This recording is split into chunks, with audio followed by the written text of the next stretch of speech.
প্রিয় শিক্ষার্থীবৃন্দ, কেমন আছো তোমরা? দীর্ঘদিন তোমাদের সাথে কোনো যোগাযোগ হচ্ছে না। আশা করছি পরম করুণাময় মহান আল্লাহ তাআলার অশেষ রহমতে তোমরা সবাই সুস্থ আছো। আজ আমি দ্বিতীয় বর্ষ বিএসসি সম্মান খাদ্য ও পুষ্টি বিজ্ঞান বিভাগের শিক্ষার্থীদের জন্য course number FN 201 food microbiology বিষয়ে আলোচনা করব। তোমরা জানো ইতিপূর্বে তোমাদের টপিক 9 নিয়ে আলোচনা হয়েছে। আজ আমি তোমাদের টপিক 10 মাইক্রোবায়োলজি অফ ফুড নিয়ে আলোচনা করব। Microbial Flora of fresh fruit.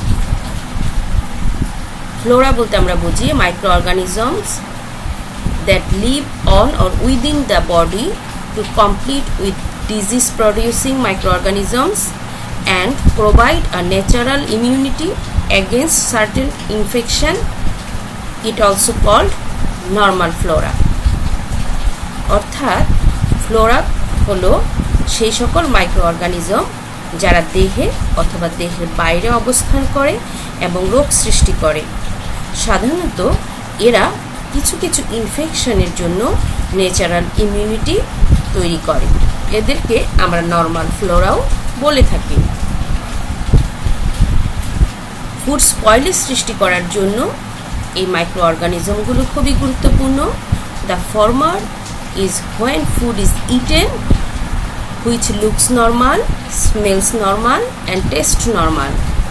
Hinge you eat enough to make you ill from the ingested pathogens or toxin. Spoiled food does not normally cause food poisoning because it is rejected by the consumer before ingestion. তোমরা বুঝতেই পারছো, সাধারণত এই micro অর্গানিজমগুলো যখন আমরা খাদ্যের মাধ্যমে গ্রহণ করি, সেই খাবারটা দেখতে নর্মাল খাবারের মতো থাকতে পারে এবং নর্মাল গন্ধ এবং স্বাদও থাকতে পারে। খেয়াল করে দেখো, যে খাবারগুলো বাজে গন্ধ সৃষ্টি করে এবং দেখতে নষ্ট মনে হয়, সেই খাবারগুলো তুমি সাধারণত খাও না, ফেলে দাও। তাহলে সেই খাবারগুলো দিয়ে ফুড ইনফেকশন বা ফুড পয়জনিং হওয়ার সম্ভাবনা কম থাকে।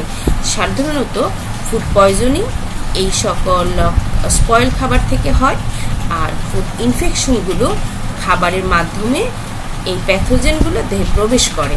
তাই যেহেতু ফুড ইনফেকশনের ক্ষেত্রে প্যাথোজেনগুলো দেহে চলে যায়, সেক্ষেত্রে খাবারটা নষ্ট হওয়ার প্রয়োজন হয় না, নষ্ট হওয়ার আগেই দেহে এটা চলে যায়।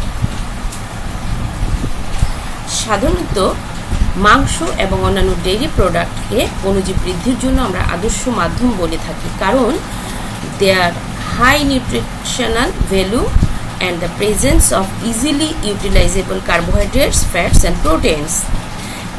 Aerobic condition-এ এদের প্রোটিওলাইসিস ঘটে, পিউট্রিফিকেশনও হয়। Unpasteurized milk, a 4-step succession of microorganisms occurs.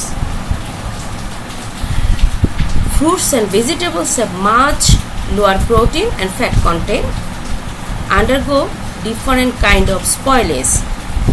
The presence of readily degradable carbohydrates in vegetables flavor spoilage by bacteria. High oxidation reduction potential flavors aerobic and facultative bacteria. Aerobic and facultative bacteria সম্পর্কে বিগত ক্লাসে তোমাদেরকে আমি বলেছিলাম, তারপরেও যদি তোমাদের মনে না থাকে তোমরা ইনবক্সে আমাকে জানাবে। Molds usually initiate spoilage in whole fruits. Frozen citrus products are minimally processed and can be spoiled by lactobacilli and yeast.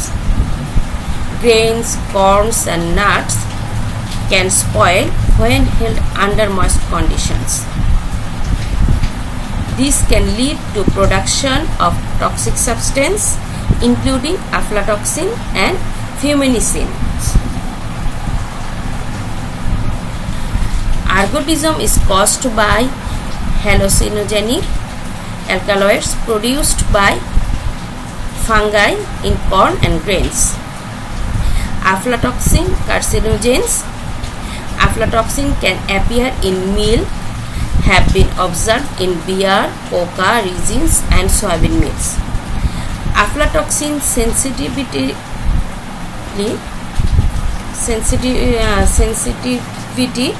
can be influenced by prior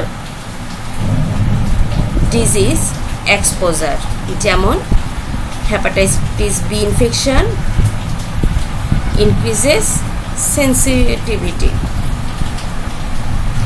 Fumigation, fungal contaminants of corns cause disease in animals and esophageal cancer in humans.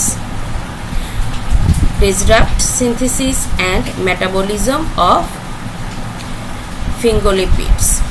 Shellfish and finfish can be contaminated by algal toxin, which cause a variety of illness in humans.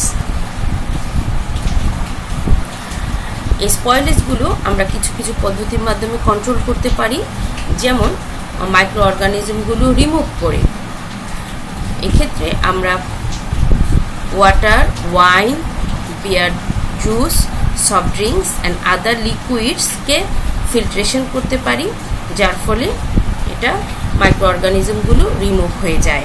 তাছাড়া লো টেম্পারেচারের ক্ষেত্রে refrigeration and freezing পদ্ধতিতে আমরা এই micro অর্গানিজমের বৃদ্ধি এবং কার্যকারিতাকে সাময়িকভাবে বন্ধ রাখতে পারি বা গতি স্লো করতে পারি, কিন্তু এদেরকে লো টেম্পারেচারে প্রিভেন্ট করা যায় না।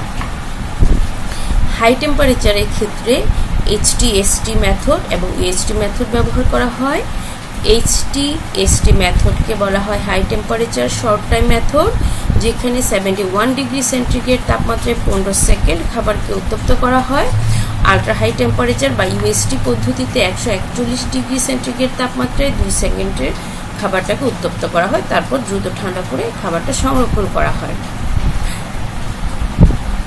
ক্যান ফুডের ক্ষেত্রে স্পেশাল কন্টেনার ব্যবহার করা হয়, যা 115 ডিগ্রি সেন্টিগ্রেড তাপমাত্রায় 25 থেকে 100 মিনিট উত্তপ্ত করা হয়, যার ফলে স্পয়েলেজ অর্গানিজমগুলো নষ্ট হয় বা ধ্বংস হয়। Can foods can undergo spoilage despite safety precautions. Spoilage can be due to spoilage prior to canning, under processing during canning, or leakage of contaminated water through can seams during cooling. Pasteurisation হচ্ছে আরেকটা পদ্ধতি, যেখানে লো temperature holding method ব্যবহার করা হয়। এখানে 68 degree centigrade তাপমাত্রায় খাবারকে 30 মিনিট উত্তপ্ত করা হয়। কেমিক্যাল বেস প্রিজারভেশনও ব্যবহার করা যায় অণুজীব ধ্বংসের জন্য। সাধারণত FDA অর্থাৎ ফুড অ্যান্ড ড্রাগ অ্যাডমিনিস্ট্রেশন এর কিছু প্রেসক্রাইব করা প্রিজারভেটিভস আছে, যাকে আমরা GRAS বলি, অর্থাৎ জেনারেলি রিকগনাইজড অ্যাজ সেফ। এগুলোকে ব্যবহার করা হয়, যেমন organic acid, sulphide, ethylene oxide. এছাড়াও আরও কিছু আছে, যেমন স্টেরিল্যান্ট, সোডিয়াম নাইট্রেট, ইথাইল ফরমেট।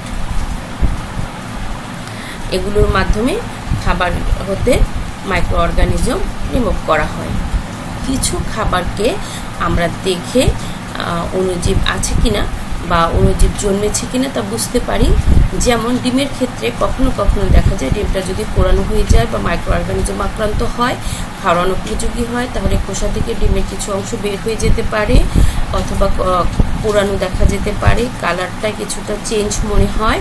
মেয়োনিজের ক্ষেত্রে এটা অনেকটা ভায়োলেট কালার মনে হয়, দেখে বোঝা যায় যে এটা খাওয়া ঠিক হবে না। ফ্রোজেন ফুডের ক্ষেত্রে দেখা যায় ডিফ্রস্টিং হয়ে যায়, অর্থাৎ খাবারটা বরফ থাকে না, খাবারটা গলে যায় এবং অনেক সময় এখানে ব্যাড স্মেলও সৃষ্টি হতে পারে।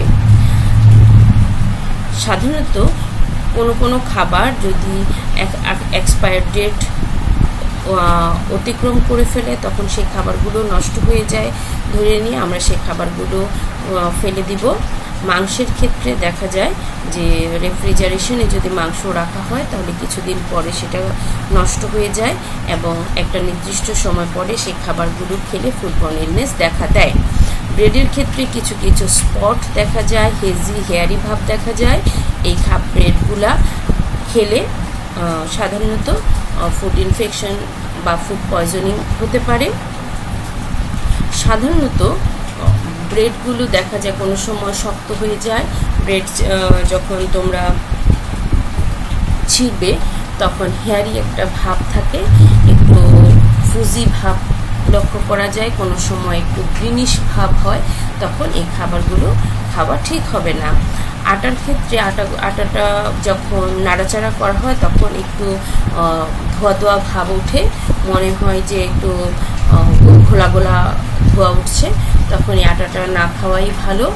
অথবা আটার মধ্যে অনেক সময় একটু গুটি গুটি দানা দানা দেখা যেতে পারে, সেই অবস্থায়ও আটাটা অ্যাভয়েড করতে হবে। লবণ সাধারণত নষ্ট হয় না। ক্যান ফুডের ক্ষেত্রে সফট বল তৈরি হয়, তবে ক্যান ফুডগুলো খাওয়ার সাথে সাথে বোটুলিজম রোগ সৃষ্টি হতে পারে, যা এক ধরনের ফুড ইনফেকশন।